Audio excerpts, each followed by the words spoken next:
എന്നെ നീ അളക്കാറായിട്ടില്ലടാ. എടാ എന്നെ നീ അളക്കാറായിട്ടില്ല. അമ്മച്ചി അതല്ല പറഞ്ഞേ, നിങ്ങൾ വസ്തു വളക്കാൻ അപേക്ഷ കൊടുത്തായിരുന്നോ? അത് നീ വലിച്ചു കയറിയാൻ കളഞ്ഞോ? ഇല്ലെന്ന്. വസ്തു വളക്കാൻ വന്നതാ ഞാന്. അതിന് വന്നായിരുന്നോ? എനിക്ക് ഇതിന്റെ 4 മൂല എല്ലാരും ഒന്ന് നോക്കണം. എന്നിട്ട് അത് ചിട്ടം വരുത്തണം. മോനെ, അകത്ത് നല്ലൊരു കക്കൂത്തും വെള്ളവും എല്ലാ സൗകര്യമുണ്ട്. ചിട്ടം വരുത്തണം. ഉറപ്പ് വരുത്തണം. ഉറപ്പ് വരുത്തണം. എന്നാ മോന് ഇവിടെ നിൽക്കി, ഞാൻ ഇരിക്കാൻ കസേര എടുത്തോണ്ട് വരണ്ടേടാ. അമ്മച്ചി വന്നപ്പോ നല്ലൊരു ആട്ട് കിട്ടിയെന്ന് പറഞ്ഞാലും പാവം താളെയാണെന്ന് എനിക്ക് തോന്നുന്നു. അവിടെ വെച്ചാ മതി. ഞാൻ അവിടെ വെച്ചാ മതി. എന്തോ ചെയ്യാന്ന് പറ. മോനെ, നീ എവിടെ പോടാ? എവിടെ പോവാ? നല്ല ഇടപാടായി പോയല്ലേ. നീ വന്ന കാര്യം പറ. ഈ ബസ്സിനകത്തോളം ഈ ലൈൻ അങ്ങോട്ടായി പോണേ. അത് ശാന്തയുടെ അവിടോട്ട് പോകുന്ന ലൈനാ. ഒരു തമിഴനാ കേട്ടോ. ഞങ്ങളെല്ലാം കൂടി കുറെ പ്രാവശ്യം ഒരു വാണിംഗ് കൊടുത്ത നാട്ടുകാർ. അതല്ല ഈ കറണ്ട് കമ്പി അത് ഓട്ടായിരുന്നു. അത് ശാന്തയ്ക്ക് വെട്ടം കാണാൻ കൊടുത്തേക്കോ? ആണോ?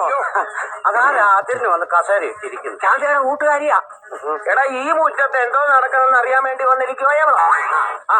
ഇവിടെ എന്തെങ്കിലും നടക്കുമ്പോ അവിടെ കസേര ഇട്ടാ ഞാൻ കണ്ടു.